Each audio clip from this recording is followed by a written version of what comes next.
welcome you. Okay, so welcome to this last panel of the book, Hydrofeminist Thinking with Oceans. And this is a wonderful meeting of authors, editors, co-editors, and people who have been reading the various chapters over months now. And this is the last, and for the last month, we've been looking at, I can't remember just the top of my head, but I can see that these were from chapter 13, from chapter 14, and from the afterword. And the afterword was written by Meghan Judge, and chapter 14 was written by Barry, and I can't remember now. Oh, Lewis, you're just Barry for me. And then session 13, chapter 4 was Karin. Is it the Graaff? The Graaff. Okay, so there's another Karin here, Karin. Oh, Karin, isn't it? It's you. You're Karin. You're not Karin. No, I'm Karin. Yeah, Karin. So quite a lot of questions were generated, and out of those, we got 4 questions, and then also that they were really for the authors. And then because this is the last panel of the entire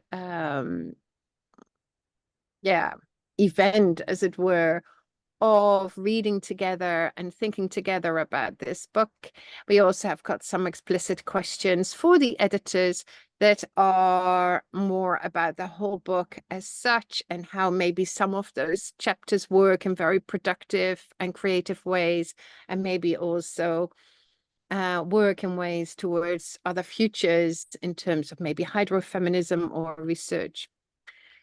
So we've got quite a lot to do. These sessions are usually 90 minutes rather than our 60-minute reading group sessions. George is the research assistant of the collective. The collective is a post-qualitative research collective that first of all started as a research project funded by the National Research Foundation of South Africa, but now is completely floating independently on the ocean, and interestingly picks up more and more interest as it floats. Now, the whole idea of the collective is to work together, think together, and produce materials that help us to teach post-qualitative research, to produce books that might be helpful as pedagogical resources, but also events like these that work pedagogically. So, for example, the books have podcasts, and we have been looking at them, listening to them very effectively, actually, in the reading groups. But also then these panels are videotaped and then used as a resource. So what we are hoping for is that people in their own teaching, if they want to teach about hydrofeminism, that some of those panel discussions can be used with, for example, students or colleagues in, for example, higher education. Okay, so that's probably as much as I need to say. George, have I forgotten anything? No, I think that was perfect. Thank you. Okay, so at the end of this session, we will be mentioning, George will be mentioning and announcing our break, and also when we're going to start again and what we're going to start with, and maybe even talk about what we're going to do until the end of the year. So let's make a start. The questions, they're already in chat, and I'll read them one by one, also for people who might be accessing this only auditory, is that the word? By listening rather than seeing the questions. The first question is how can we understand localism in its broader post-humanist sense, which includes humans as well as less and more than human? what is the difference between using land and country in terms of belonging? And I think this very rich question was very much provoked, Karin, by your chapter. So it makes sense that maybe we start after we go through all the questions with your response to it, but also it generated a really rich discussion and other people might want to come in here too.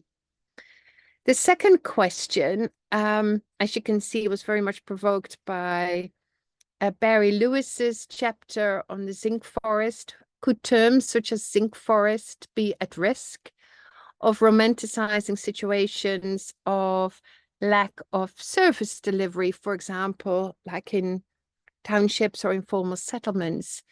How do we think with such topics as outsiders? I put there outsiders, others, what, we can interrogate some of these concepts. Then how does the process, there was a interesting discussion, as I understood, about how does the process of diffracting images through one another work? Do you just put images together and see what happens, or is there a plan, or is there a theory behind, or so I think, Barry, that was also a question very much towards you, but other people have been using diffractive images as well, maybe not even in this book. So I think that as a methodology is again a very useful one. And Sherry, lovely to see you also in the group, and I'm sure that you can also really have a lot to offer there in terms of images and diffracting images through one another. Then the fourth question, how does the language used for writing in the different chapters affect understanding of hydrofeminism? And I think that was particularly in the afterword, Meghan, where it was almost like, and I felt like that as well as reading your afterword, that it wasn't in the mouth, it was in the tongue, and it was like all sorts of very watery things almost happening. And throughout the book, there's a lot of watery writing styles and nouns and verbs and playing with language. And especially your use of bubbles in the afterword provokes a very interesting discussion. And then the question, is this a metaphor? A metaphor, as we know from Barad and Gendorf, how they use it. Is it a figuration? And what is that? Or all of these, or none of the above? So these are the questions we focus on first of all. We need to do justice to all of them and spread cut the time for that equally. And then for the editors about the entire book, which follows from the fourth question about the watery language. So we can start maybe with Meghan's use of bubbles, but then also others coming up with their watery language. And then how can you comment on how the watery language in the book has been generative for the authors and readers of this book? For example, when you received the manuscripts, were you surprised, made you think of more things? And maybe how might this be taken forward? We were even sort of speculating about, maybe a list or a kind of glossary of all the words that were generated, and how, that might be an inspiration for other researchers, and it could even be also on the website with your book as a pedagogical resource. So and then the wetsuit kept coming back in our discussions and the writing. What can we learn about diffracting chapters through each other? For example, the wetsuit. And Massa, it's great for you to be here as well. And I can remember, very vividly the very important discussion we had with you about wetsuits and what we wear and in water, and especially in the context of different kind of bodies and different contexts, where these bodies are situated. So, phew, how many days have we got? I suggest let's just get stuck in. And if I don't keep time, George, please kick me in a Zoom kind of way.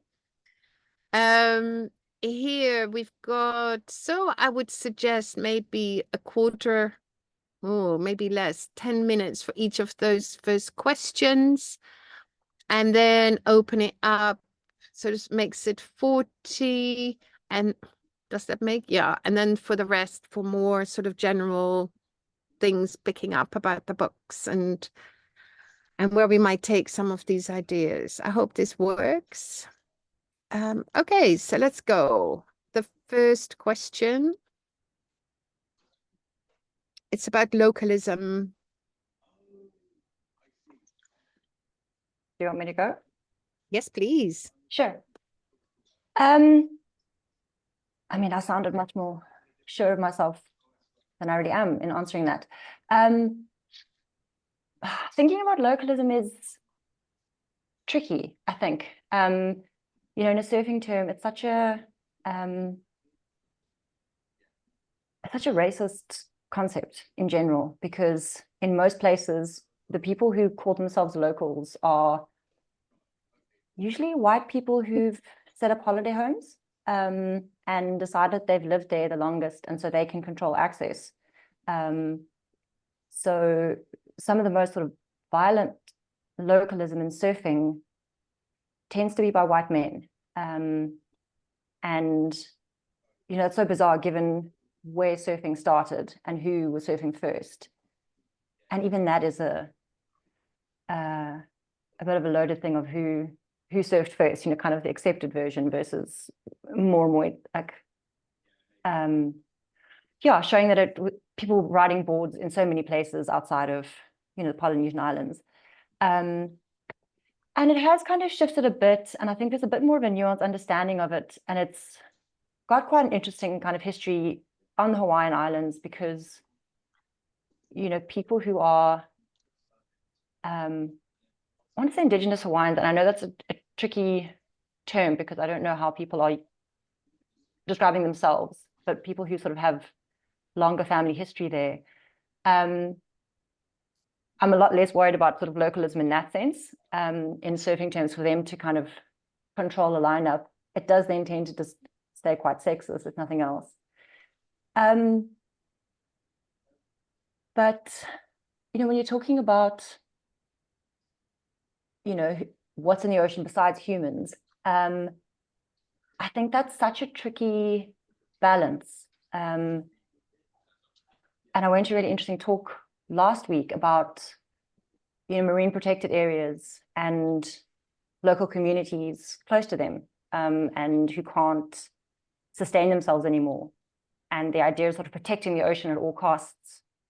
And that often prejudices communities who live there. And they're often quite low income communities or people who have no access to other sources of food or income. And to then say, you know, you can't take anything out of the stretch of coast because it's now protected, which is generally considered to be a very good thing environmentally, but it really harms people who live there. And I don't think there's an easy answer to that, of what the balance should be. And, you know, it might be that sometimes we have to be okay with certain groups kind of over, my brain's blanking on the right word for this, but kind of taking more than they need out of a certain area. And at other times, the focus is more in kind of conservation.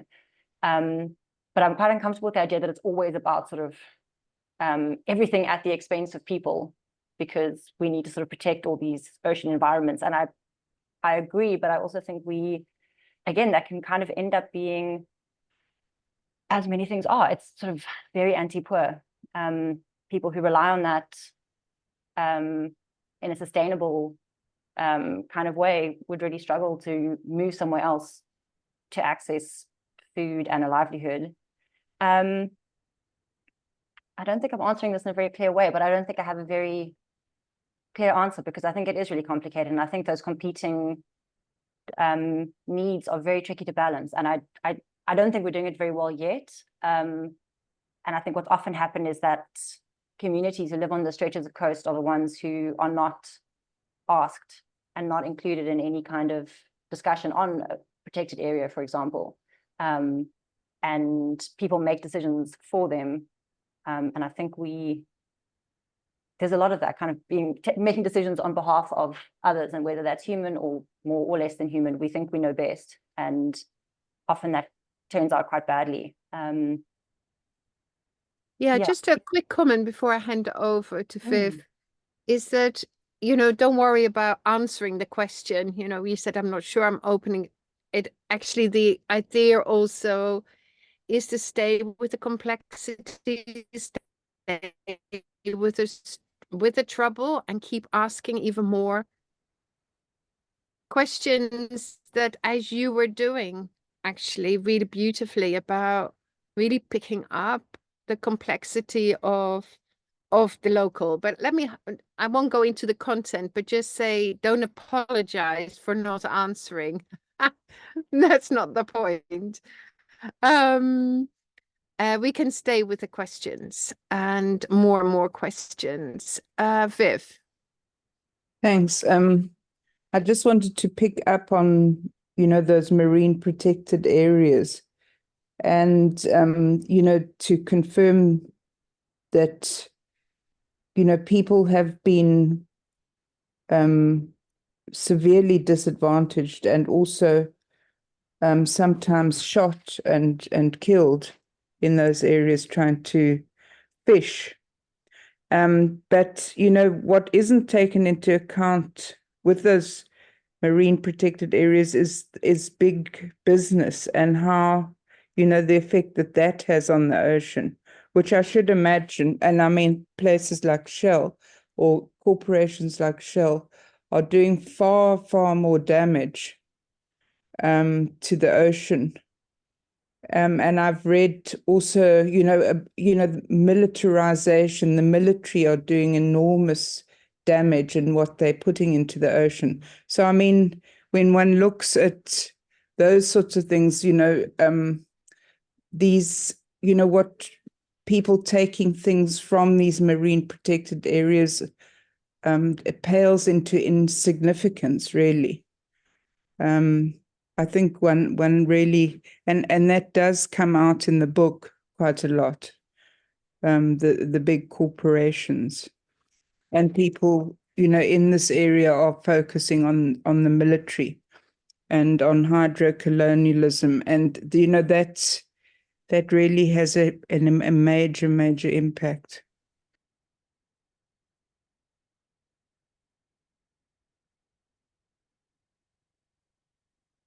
Thanks, Viv. Does it also touch on the sort of second question in this first one about land and country? Is it country, land, and country in terms of belonging? Because throughout the book also, I think definitely an eye-opener for some of our readers during the last months was, how invisible water and the ocean has been, and the different kinds of questions that it generates in terms of research site. Let me just read what's in the chat for people who can't see the chat.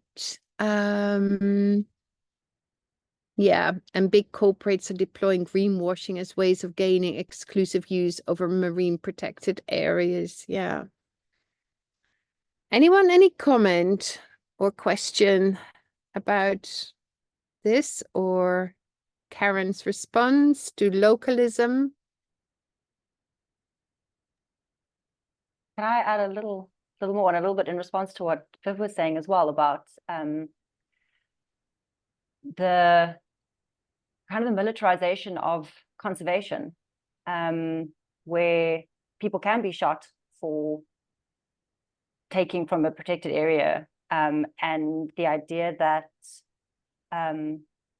conservation is worth people's life, and how conservation officials and rangers often trained and armed as militaries, and they're trained by militaries, and they're given weapons and given kind of carte blanche to use them however. And people who are killed in the process, the automatic assumption is there must be terrible poachers, for example, and there's no kind of understanding of the concept of why people would be poaching in endangered species, and why protected areas, both land and sea, were set up around areas where people lived and had no other options. You see it quite a lot in South Africa on land, like people were moved out to make space for national parks, and then sort of protecting those national parks could be done with guns. And once again, the people who are moved out tend to be Black and brown people who have a lot less access to resources. And it's become, yeah, kind of very not acceptable, it's the wrong word, but it's not considered a crime for someone to be killed for poaching, even though we don't have the death penalty in South Africa, for example. So it's not something that you could legally, that's not a legal sentence, but it's, yeah, it's not really seen as a problem, and that we can justify that kind of violence against people who have so little access to other resources because we set up, you know, whoever, states and environmental organizations set up sort of protected areas. Yeah. Thank you. Would it be a good idea to move on to the next question? I'm just looking at time. We can always just return to this topic. It also comes up in the other chapters in a maybe less obvious way, but definitely in the book as a whole, as Viv was saying. So the second question is about the zinc forest and the risk of romanticizing Barry.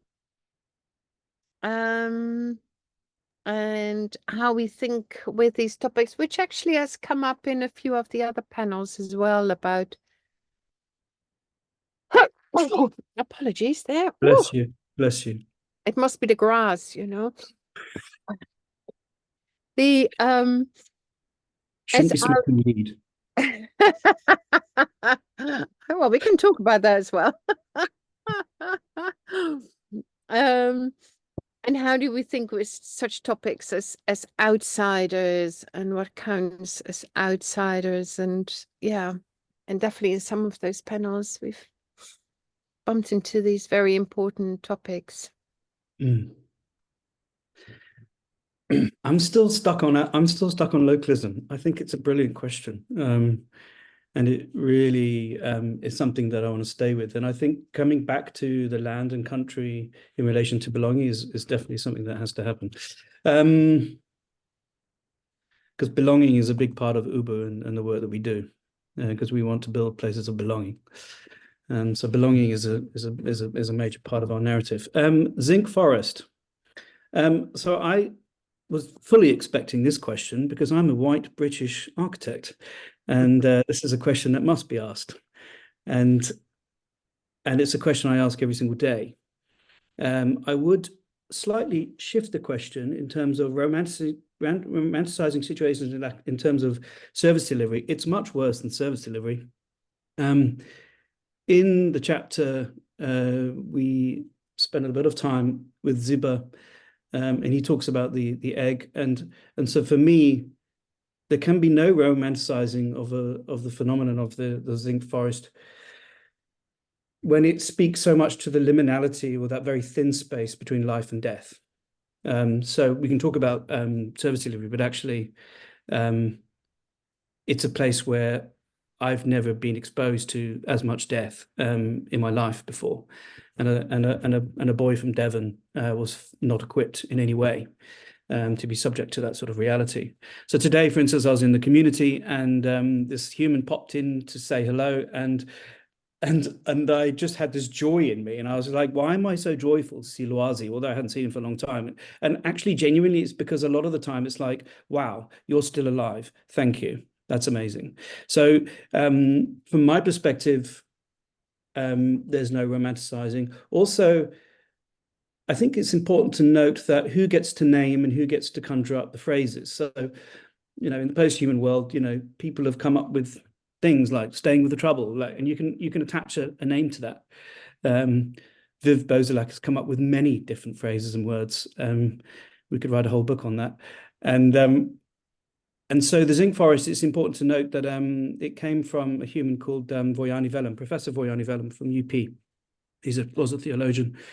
And I heard him give a lecture in 2016. And when I heard it, and I'd already been working in the community for about 7 years at that stage, the insides of my being fell out because I was like, this is extraordinary, that phrase, the zinc forest. But he didn't just use the zinc forest. He said the proliferation of the zinc forest, the perpetual making of the zinc forest is the prophetic building of the city. And so it helped to rethink ways of looking at the informal community. And invariably, a lot of the time, we look at the, from the outsider looking in. We can use the word outsider, and we're going to get to that question. I'm an alien. I like to use the word alien. And it makes more sense to me to think of me as an alien. But it helps us to think differently about the community. And it was around the same sort of time that I'd be going into the community every day.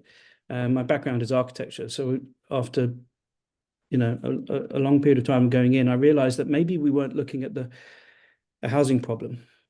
Maybe we were looking at the current housing solution, because the humans have done it for themselves without any assistance, without training, without money, without anything, but they have created this thing, this phenomenon. And so the notion of the zinc forest became quite powerful, because it changed from this place of maybe lack or deficiency or whatever, but actually into a place of growing and indeterminacy. Now, I think it gave a language before I even stumbled into post-humanism. So I've only been in reading groups for the last 3 years. I don't know if that's right.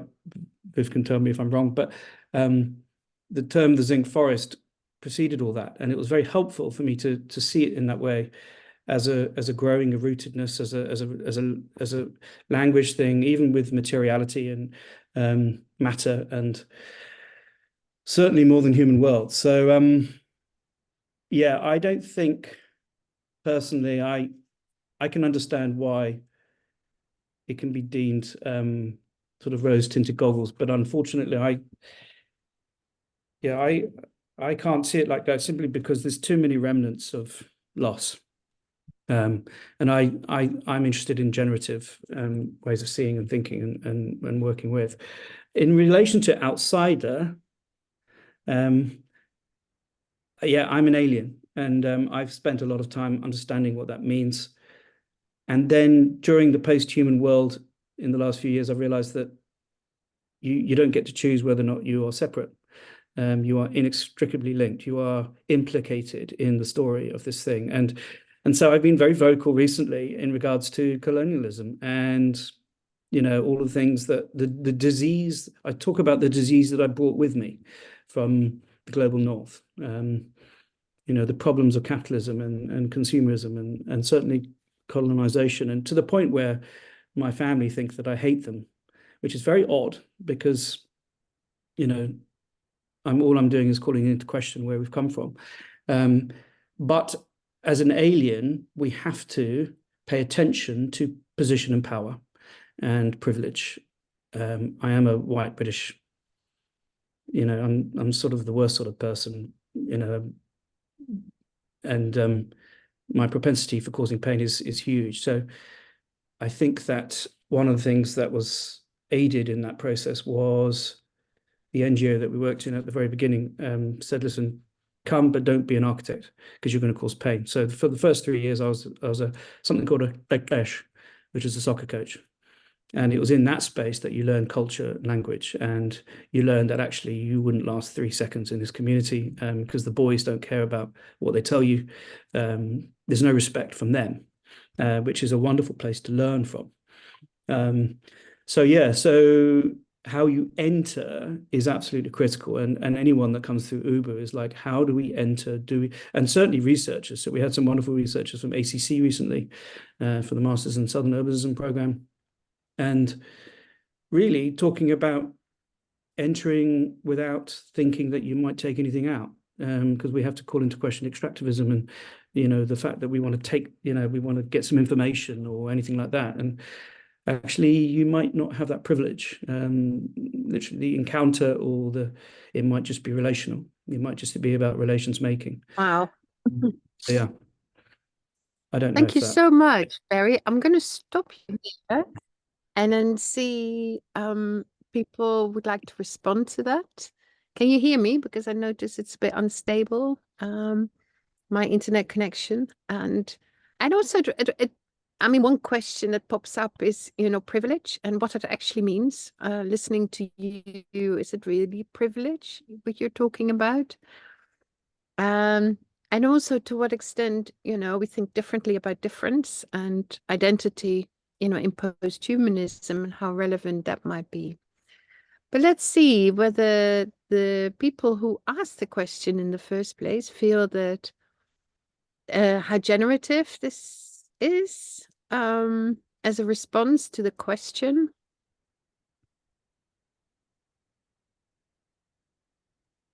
I can see some movement. It must be Finn. It must be Finn. Wonderful. They're good questions. I really appreciated what you said, Barry. I guess our question came from a social constructionist point of view, that the language that we use is conveying all the time. It can't help but say something.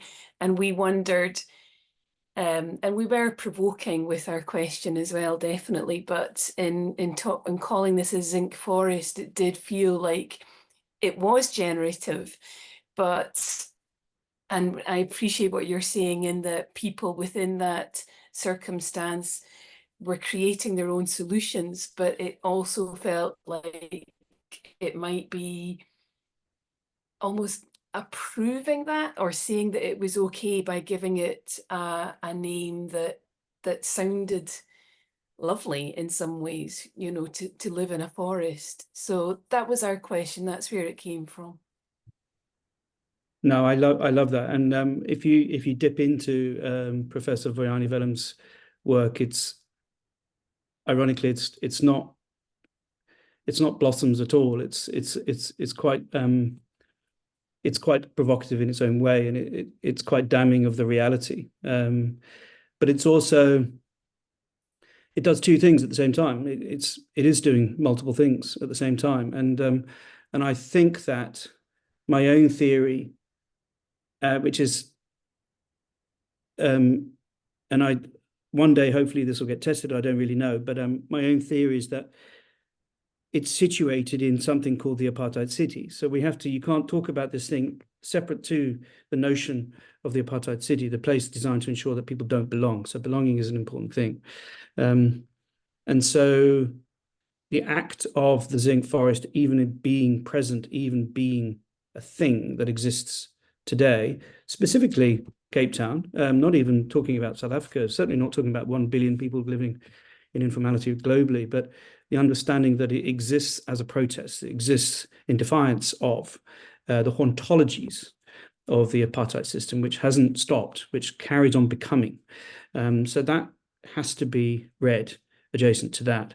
And the idea that belonging, for me, that I want to test and think about, or think with, is the idea that is home possible in this setting. Now, I think that there are answers, or there are questions, shall we say? We don't like determinism, do we? But there are questions that emanate from the zinc forest that I don't think have yet been seen or discovered. I think that there's a scratching, there's a staying with that has to happen and emanate, which is why you don't do it in isolation, even with the zinc forest, but can you do it in conversation with other versions of forests, other forms of forests? Because I think that when there is a context of marginalization, sometimes there's a silence that happens because people don't think that they carry worth, or and a lot of the time the community are waiting for the city to come to their aid, and actually it's like, hold on, you carry answers, and our job is to actually shut up and listen, and to pay attention to some of the things that are being said, some of the things that are being done, and to work out actually what are the generative questions that you know, and we get a chance to do that now in real terms, because there might be, and we have to be very careful with sites, and which I'm interested in. I'm interested in localism and sites, and as an architect, you have to be very careful, certainly in post-human world, around the definition of sites and bounded sites and all that sort of stuff. So I'm interested in a site of becoming that exists in Sweet Home Farm as a real life project within the city of Cape Town, Tender. So yeah, I very much appreciate that question. I had a funny feeling it came from Finn. Well, no, it was generated by by the space and the zinc forest and the text, the words, and all of that. Anyone else would like to comment on that second question and still localism? Any responses? Otherwise, we move on to the third one, which is about the process of diffracting images through one another. And yeah, quite a few in the room have been involved in that experimental work. And let's have it's a how, but of course, it's very interesting ontologically as well.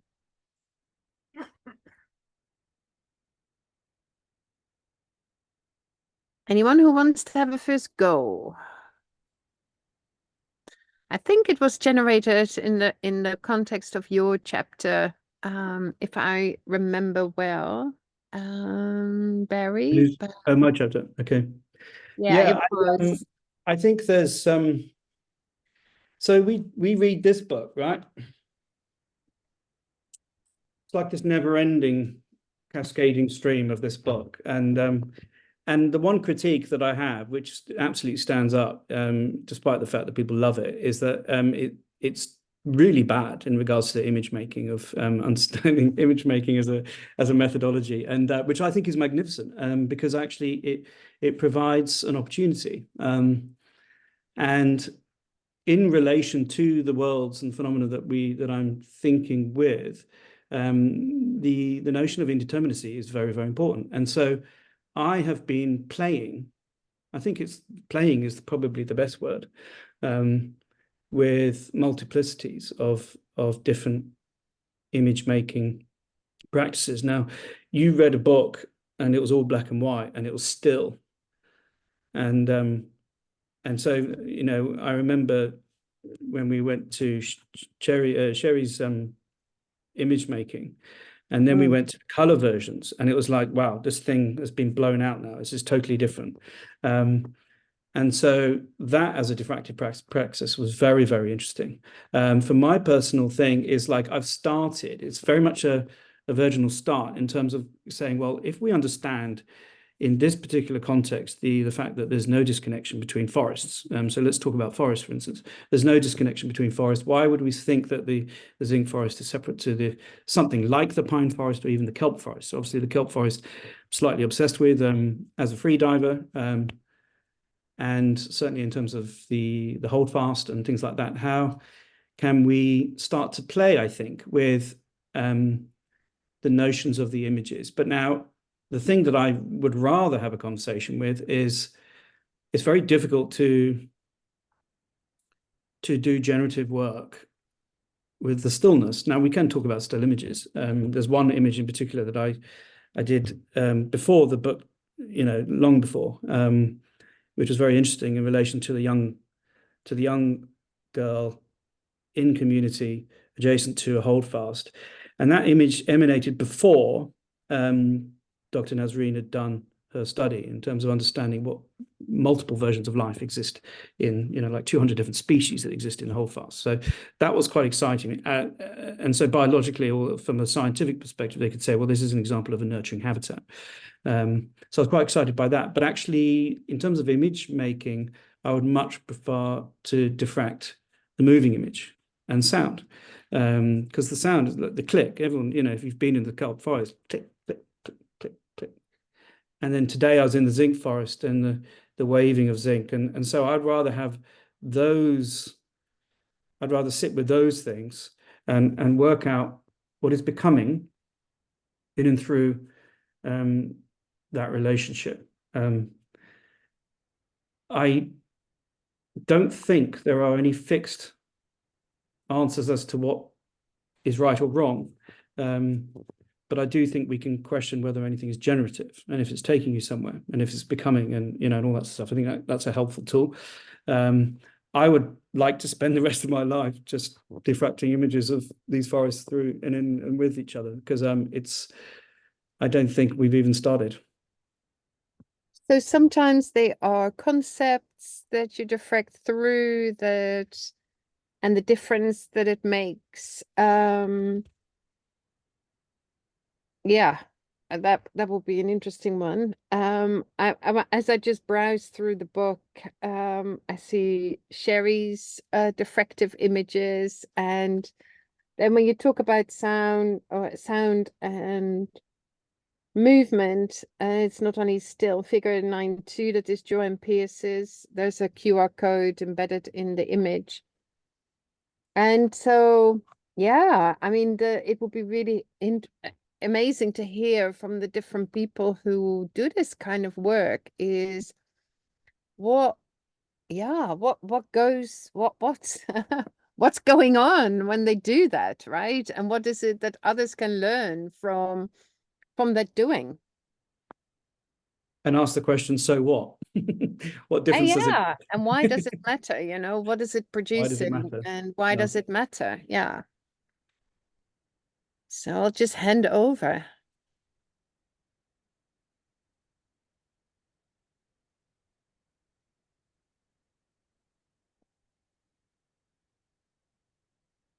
I'm waiting for Sherry to speak because she's got a wry smile on. Me too. But you don't have to, Sherry. We'd never put you on the spot. Thank you for that. I think it doesn't matter. I think it just needs to be done. And I think very often you think you have a plan and you have some kind of script of what you think image making will produce and is meant to do. And I think for a long time, there's been a big emphasis that it's supposed to do a certain thing and that it's supposed to be made in a particular way and that certain things of how you made it and what it does has value. And this process has just taught me that it doesn't matter. None of that stuff matters. What matters is that it gets made in whichever form and way. And what I've really enjoyed is that it's just left people with something to think about, to digest, to sit with, to be uncomfortable with, and I think that's okay, that sometimes we don't have the answers. Sometimes answers is answers is an overkill. Like it's, yeah, like the questions and sitting in that is more important. But for me, the deflection of seeing my work spinning off or transparent through zinc forest, through Joanne's images, through what's the lady's name with the dead birds? What's her name? I forget. Adrian. And if you see those images kind of just look through each other and they just become mirrors and glass and reflections and bits and tales of narratives through each other. And I think and the question was, what will happen after this? In my mind, I almost had an idea that all the images from this book would just make a coffee book, would just make a visual representation of all the images looking through each other, reflecting each other, transparent through each other, mirroring each other. Yeah, so that's kind of in my head at the moment. I liked the fact that you just said it just needs to be done, and I that there's a freedom in that which I would like to sit with. But as you were speaking, it made me think that I'm not doing it from my perspective. I'm not doing it for the sake of it. I desperately need it to be generative, because I'm very fixated on the idea of the distributed agency of a designer in the city thinking differently about making home in something like the notional apartheid city. And if we use the same parameters that we have used forever, then we will end up with the same solution, which is very one or two dimensional in relation to homemaking or housemaking, in the city. So we have an obligation. It's an imperative obligation that we have to use different types of methodology to think of new ways of being and becoming. So it's for me, it's a critical methodology. Otherwise, we're going to end up in the same place, and we have to take responsibility for that.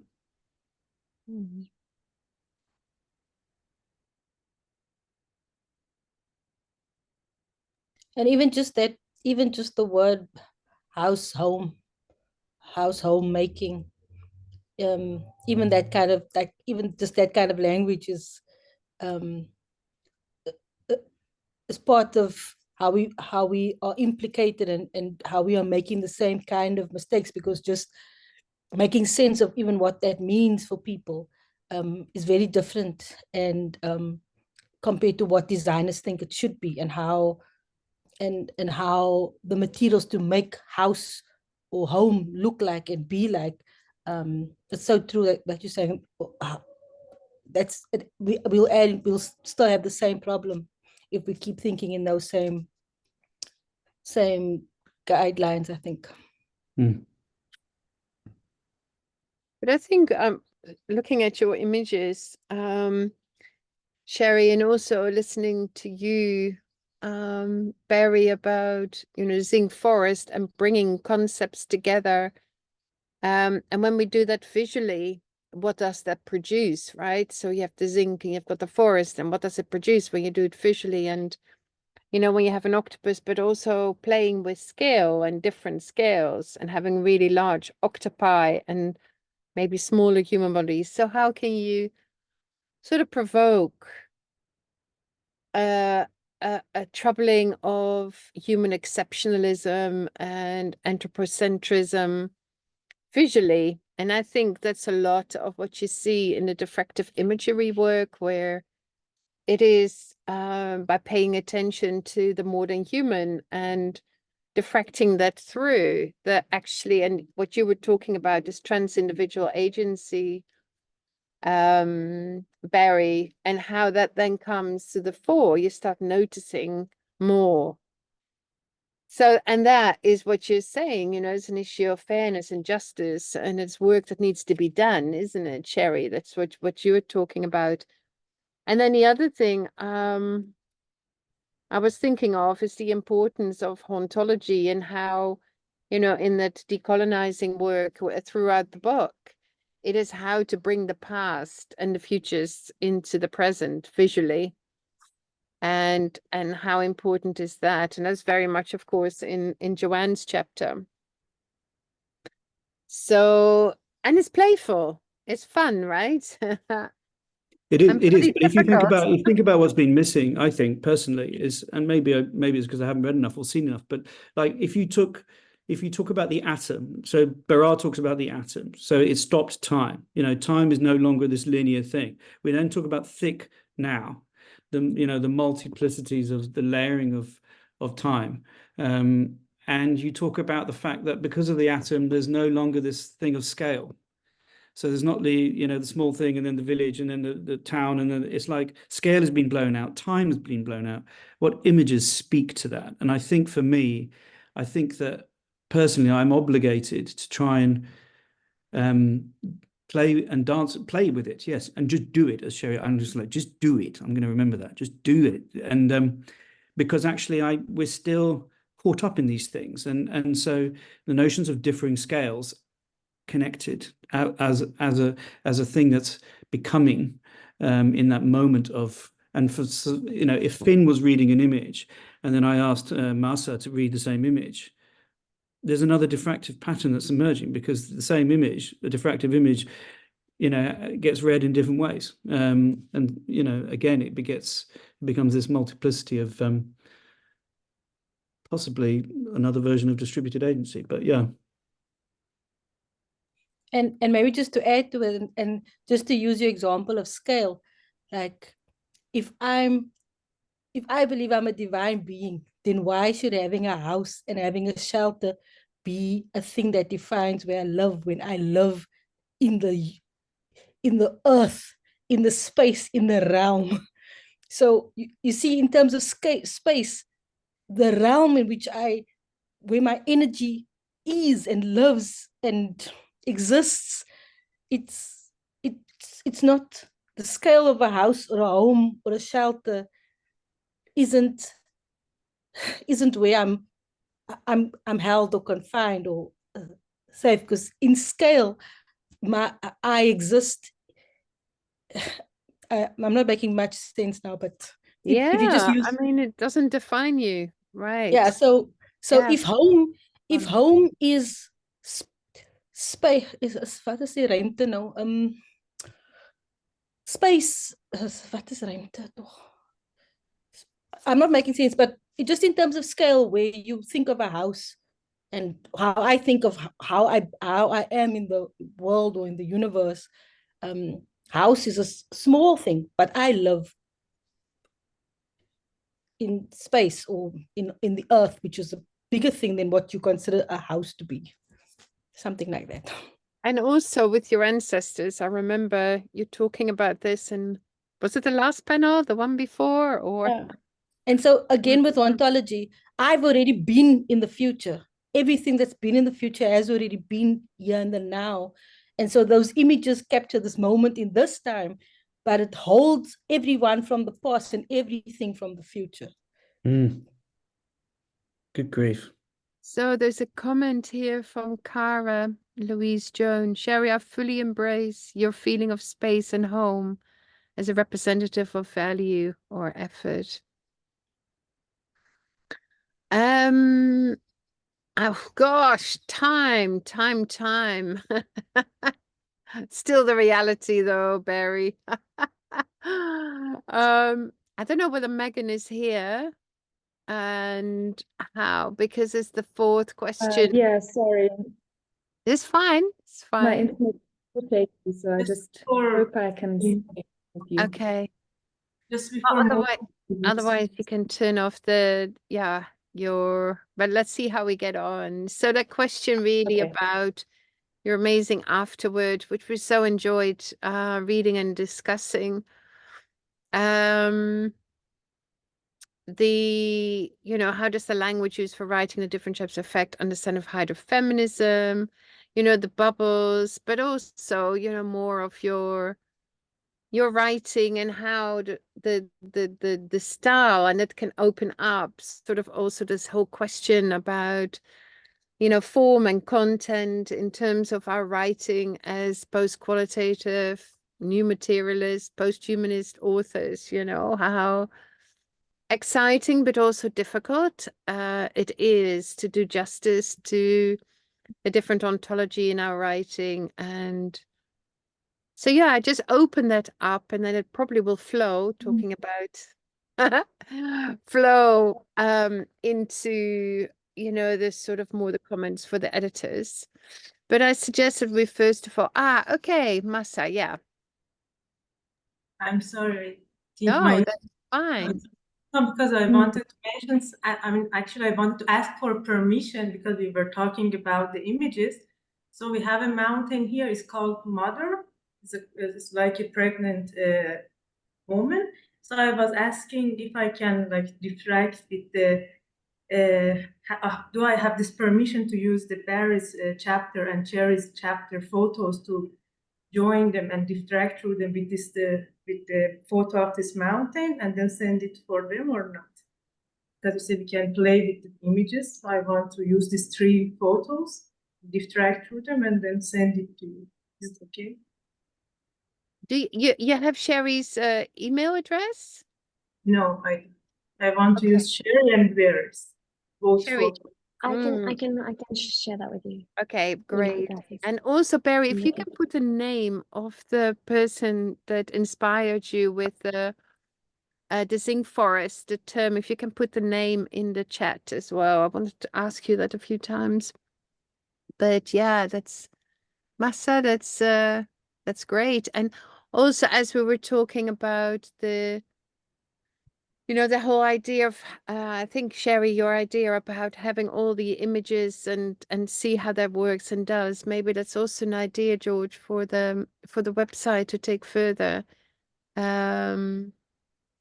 Okay, let's go back to Meghan. I really like Sorry. I really like Sherry's idea of compiling the images together as something that's on its own in a way. Yeah. Not in black and white. No. Not in black and white, yeah. No. I mean, what we have on the website are always the ones in color For sure. anyway. Yeah. And then maybe it's with George, if you pick that up with the co-editors and then see where, and then of course they would with the authors, and then where we can take it from there, because that's, I think, so rich, and also how we might want to do that with the language too, with the words and lists. And okay, Meghan. Yeah. Let me try. The internet got a bit shaky. I'll try to turn my video on, see how that goes. I just wanted to say that I really support and appreciate, and I love these prompts that have come from this, and I appreciate the holding open of this, because there's so much there, and I experience sort of putting myself in the place to, I sort of opened something for myself. Can you hear me? Yeah, okay. I sort of stepped into an opening, if you will, in writing this chapter. It was quite sort of early stages, just after my PhD. So that was also, I guess, experimenting too with kind of writing style, but just off the bat of doing so much practice. And I think what was important for me was staying with practice a lot, and coming into a kind of a writing and an academic space. So I think, to touch on the first part of this question in terms of like language within hydrofeminism, I think because of the language that was being utilized within this hydrofeminist space, it felt like I had some kind of permission to enter in this way. And I think also the sort of privilege of coming into this, well, I guess having encountered some of the practice already that some of the authors were doing, then coming in and having this through the panel where the different authors were talking about their work before seeing the chapters as written was also kind of quite key, because there were layers of expression, vulnerability, exploring going on inside of that was very, there was a kind of a state, multiple states, lots of states that sort of generated something, something of tension that felt like that's if I'm to respond, that's what I sort of want to respond with and sort of keep it alive somehow, or continue. Then in the writing process, it was quite uncomfortable. It was quite an uncomfortable experience trying to write other people's chapters together in an afterward, and the questions of kind of how to do that it felt like how to make how can parts float, how do they already interact, what's happening there, and how to kind of tune into that. And what's helped me with that sort of practice and that sort of style of thinking in my creative work and sort of really beginning stages of trying to figure out how to write like that as well, has been thinking oceanically, has been, I'm inspired by this, take yourself for a swim and then come out and write, that kind of practice, that sort of thing. And the many different ways that ocean does to body, and then body returns to do what it does. And so ultimately, I think, the process, in as much as ocean is metaphor, I really think what I'm sort of trying to look at and stay with more is figuration, reconfiguration, and figurations of the politics are kind of a figuration politic. So figuring the human figure through its many, many, many multiples, what figuration is happening in these acts of writing, and my act of writing, and the different acts of writing, in the hydrofeminist sort of space, what's happening there in terms of, especially given that it's a post-humanist space, what's happening there in terms of human, and figuring outside of, away from, with, into these kind of power figures of a dominant human and what human is. So that kind of all was coming together, and it's a bit of a messy sort of tension, sort of chaos space. And I think reading back, I can see how I was feeling that when I was writing, but also how I was trying to stay with that, and how I was, more importantly, picking up on that throughout the book. So yeah, I mean, I also think that touching on what was just said now with diffraction, these multiple parts coming together in some way. I'm also influenced by, Camus Brathwaite's notion of not the dialectical, but dialectics, in that it's not sort of two parts and you're looking at the third, which is some kind of resolved relational state, one part and another part in communication, and then this third space in between that usually means one dominates the other, and sort of there's a power structure in that. One dominates the other, the master-slave dialectic, something sort of wins. But this notion of kind of relation being almost waves moving toward each other, across each other, and through each other continuously as a continuous space, and questions of kind of what's underneath that, what is the relation through the abyss, through this kind of unknown, through the edges, the spaces that I suppose are calling or are there, and are quite wordless and quite difficult to understand, but many different people have different sort of encounters through that, and that there's a relationality in that. And so I thought that the book was quite successful in allowing this sort of spectrum of different encounters and practices, because through that there's this relationality that's revealed. And so I suppose the afterword was also trying to sort of draw out on what those were, sort of draw on the droplets of what they were. In terms of bubbles, yeah, that in the writing you do things, in the writing it's like figuring it out, and then in the loosening up and in the kind of allowing it to the writing sort of to come out, then what comes out on the page kind of helps me to sort of figure out the next sentence and like figure out where it's going, and the bubbles aligning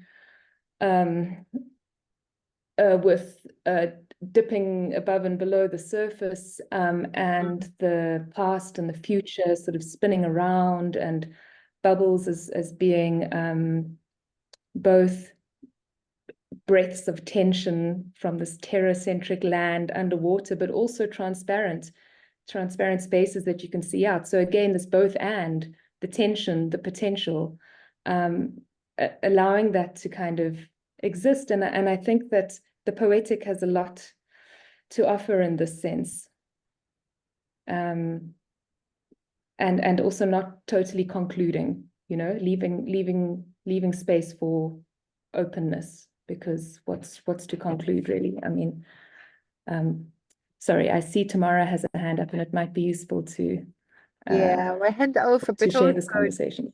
It was, the question was not only one as a noun, but and listening to you, that really makes lots of the bubbling, as a verb, and how, that provoked a lot of discussion.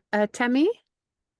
Yeah, thanks. I didn't mean to cut you short though, Meghan, because I was loving listening to you, but I just had the inspiration. I mean, I guess I just wanted to reiterate that we actually really loved the afterword precisely because it was so watery and it did feel like it was swimming through all the different pieces and it was, you know, the bubbles and quite a lot of us, I mean, I think in a lot of the chapters you see these kind of watery ways of writing. And I think it's also is part of what the project was, just to remind us that actually part of why we were doing this was to disrupt normative academia, normative knowledge making, and normative ways of writing, normative ways of reading, which are so steeped in, you know, coloniality and patriarchy and capitalist, consumerist, neoliberal kinds of way of doing knowledge. And so we should also remember that we were actually often swimming and then writing and then swimming and then reading together. And so, you know, and in a sense, that really was so much of the project that we kind of, now that we've got this product, we forget that actually it was so much more than the book. And it's wonderful that it's having this afterlife as well in our watery readings together. But also the whole process really was that.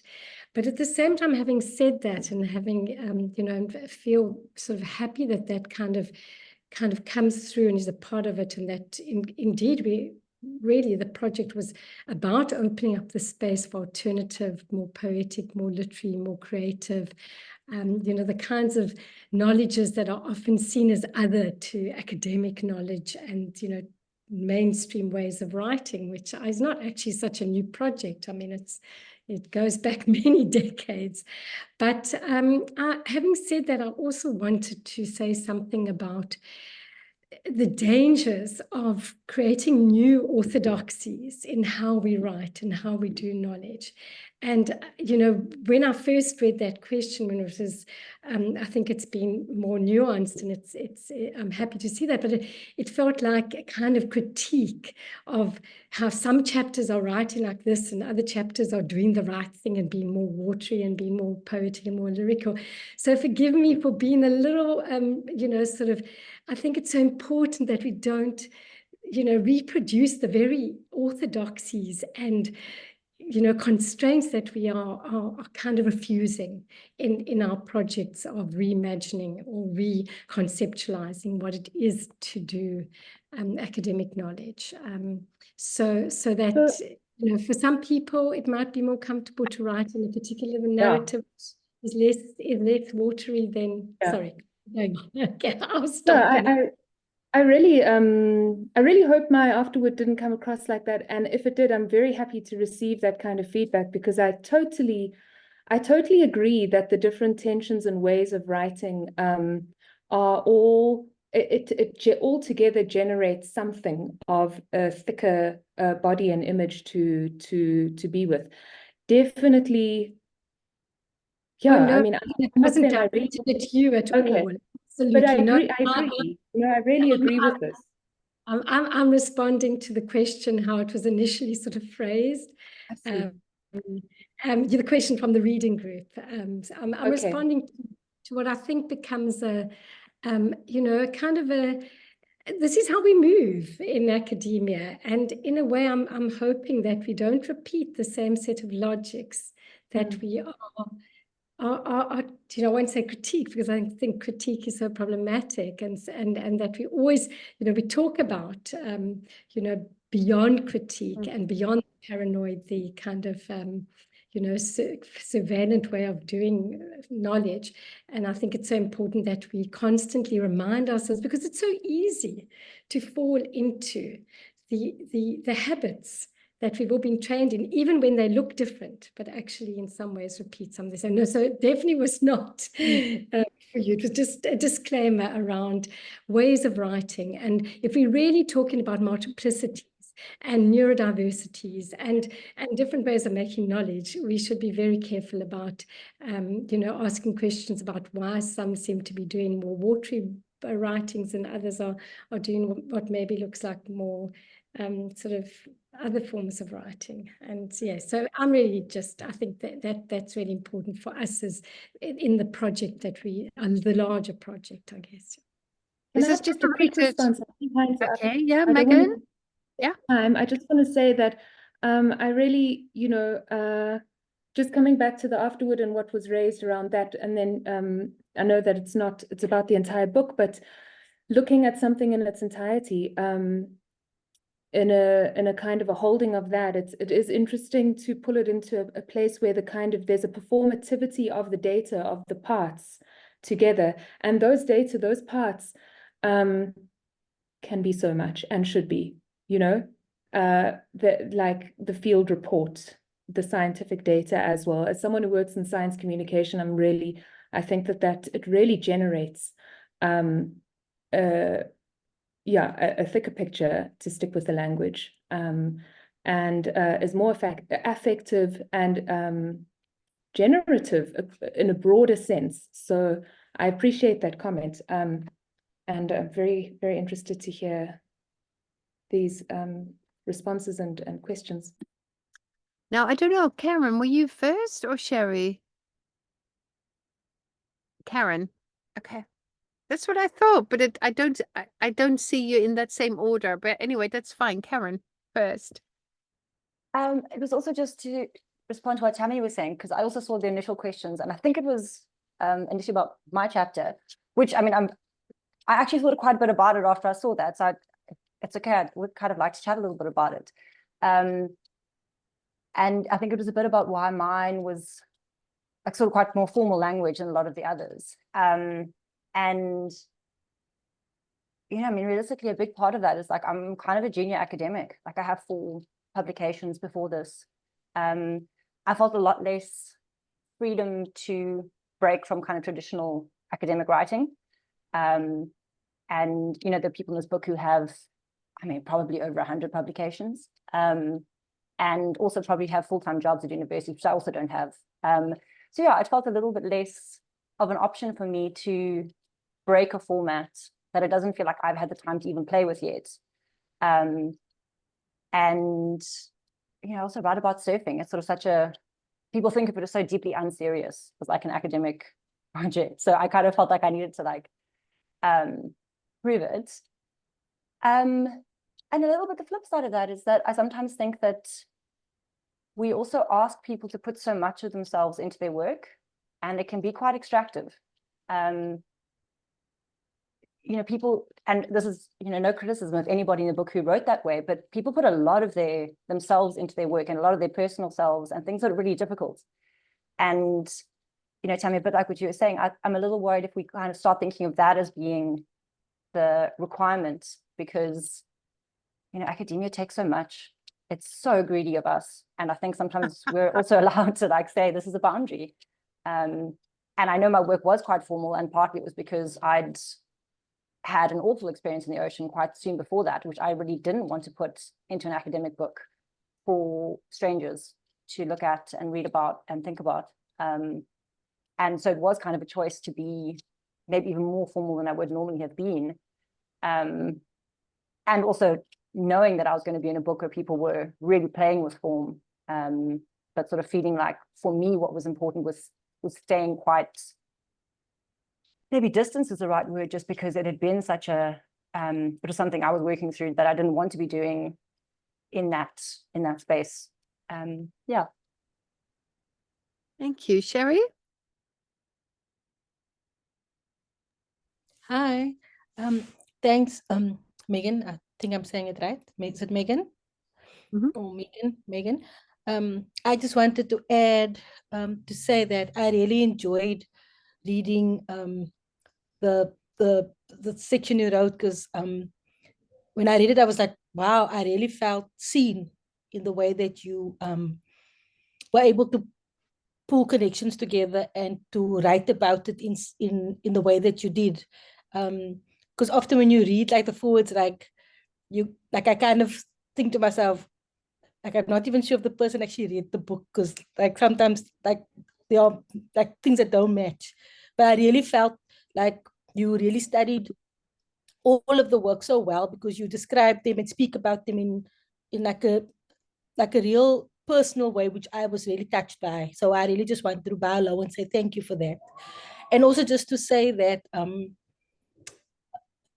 I understand now and appreciate the first few sentences that you said when you started talking, saying that you were able to hear the presentations of the work beforehand, because also talking to the question about language, I didn't have the language to be able to talk in this book the way that maybe Karin felt safe to do so for her own reasons. And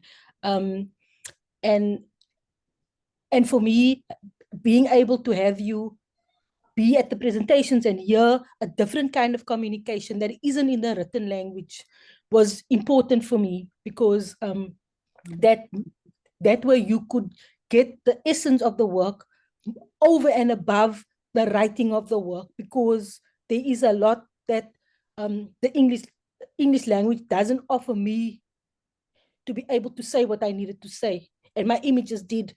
And I think that when I present the work, it's often much better than when you read anything about what I'm trying to say, because I'm just not that way inclined. And so I just wanted to say thank you for holding the space, for having all of those in your bowl. And when you were writing the work, that even though some sections may have seemed more formal and others very less formal, and some watery words and some not, but even in all of that bowl, I felt that the way that you wrote about the book was someone who took a lot of care and was really invested in writing that. So I just wanted to say thank you for that.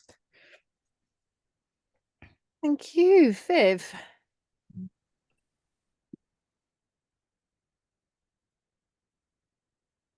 Sorry, I didn't realize I was on mute. I wanted to respond to you, Karin, with an E. And to say, I was responsible for that section of the book where you wrote your chapter. And what a delight your chapter was, and how lucky I felt to be having your chapter in my section.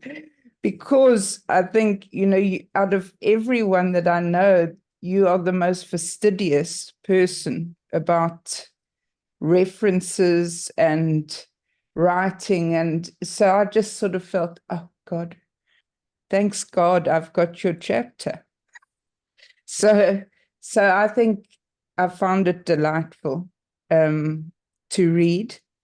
And I think it's the only one on surfing. And also, in the book launch, I also just loved your very frank and heartfelt response with no preparation, and, your sensitivity to the politics of surfing, which is hugely important in our context in South Africa. So thank you for your chapter in the book. Thank you, Viv. That was lovely. So thanks, and hi everybody. For me, my alarm bells are ringing a little bit, and I think I'm picking up from something that Tammy was alluding to, I think. And that is a lot of the area, the field, the ocean that we're thinking with is around immanence. So I get very worried when things like form and content become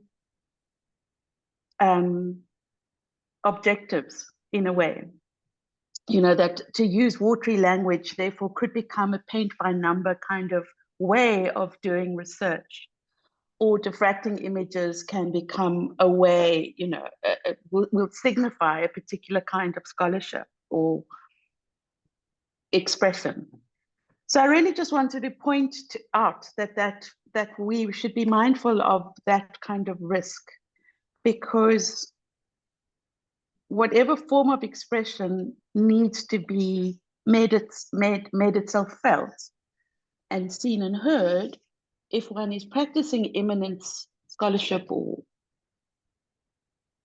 whatever, working within that way, it will find its way.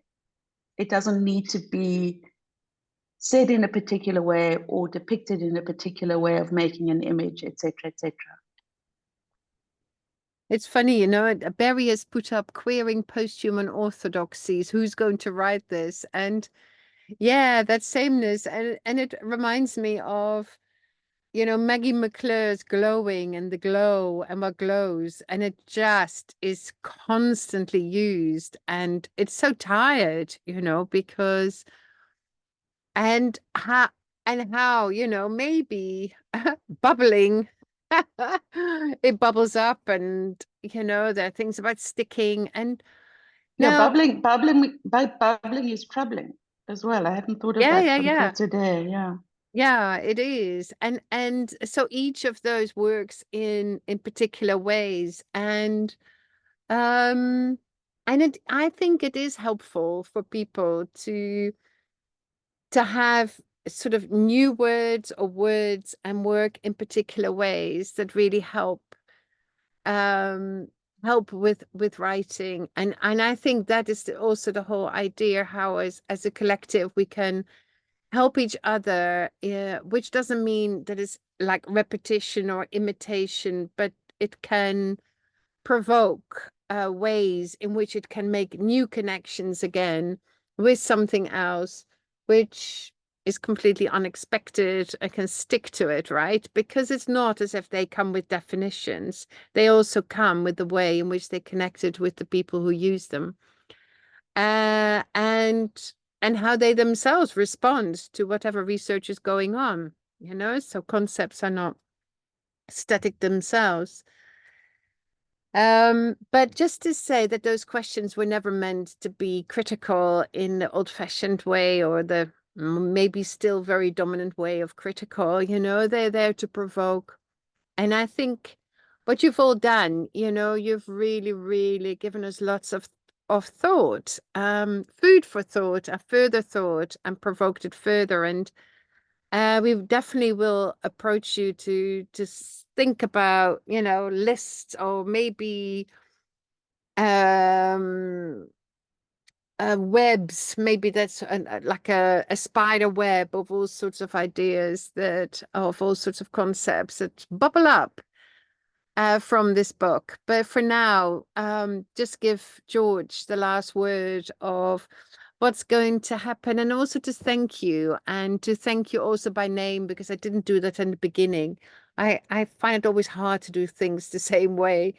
But Nikki Romano also for the recording is one of the co-editors, and Tammy Shefer, and I know Tammy, you've got to leave soon, and Viv Bozalek. So these are the three co-editors. So we really would like to thank you for this amazing book. And then we've got Karin, Graaff, and Meghan Judge, and Barry Lewis, and Sherry Hugo, who were the authors of the last chapters we read. So thank you so much for coming today. And then, of course, our people in the reading group, Massa, Finn, Felicia, always there to think with, and people who couldn't make today. And yeah, see you in September after summer, winter, and just handing over to George, who's going to show us what we're going to do in September. Really exciting. So we're going to, are you going to talk to it, George? Why not? Happy to. So we will take a break until September, and then we'll start for 5 weeks in September. So the first week of September, we are talking with Jerry Rasiak, who's written a review of post-human educational research. So we'll provide the paper, I think, before, and then people can engage with it on their own. And then we have a sort of this is a once-off session on the 2nd of September. And then for the rest of September, we will be looking at the work of Sylvia Kind. So she's entitled this Artful and Material Returnings. And so it will be the 2nd, 3rd, and 4th week of September, we'll be reading her work, and then on the last week, we'll have the panel as usual. And also just for those who've been in our Tuesday flow, we are now going back to Mondays for post-qual. So just keep that in mind. And then in October, we're looking at another book in our series, Invisible Education, Post-Human Explorations of Everyday Learning with Josie Quentin. So again, we'll read 3 chapters, and then in the 4th week, we'll have a panel, also on the Monday. And then in November, there's something exciting happening, but I think we'll probably announce that close to the time. And then, yeah, that's sort of what we have planned for the rest of the year so far, but we will take a break until September. Thank you very much. It's all available on the website. Yeah, thank you very much for that, George. Also have a great break from it all, a great leave, everybody, and see you again in September. And yeah. Thank you. Thank you. Thank you, Bubbles, everybody. bubbles. Very much. Thank you, bubbles, bubbles, bubbles. Bubbles, Thank you, everyone. Thank you. Bye-bye. Take care. Bye.